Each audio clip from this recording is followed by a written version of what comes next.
Alright, Team Prime update. 01 RM250. Cut out the pipe, cut out this whole area, re-welded it. Actually, I had a pinhole leak, so I kind of got a little squirrely with the welder and did it. But you know what? It doesn't leak down. I think it gives it a little bit of character, so I'm not gonna buy a new pipe for it. I'm gonna run it. Finding frame guards, impossible for this. Dirt X, eBay, closest thing I can find. Repacked the silencer on it, got the seat cover on it,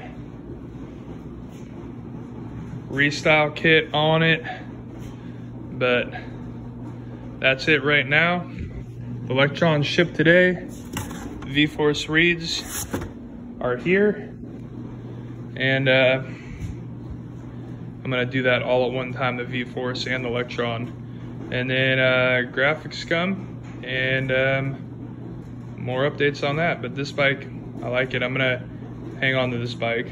I was gonna just build it and sell it, but she is solid, rocking 152 PSI compression.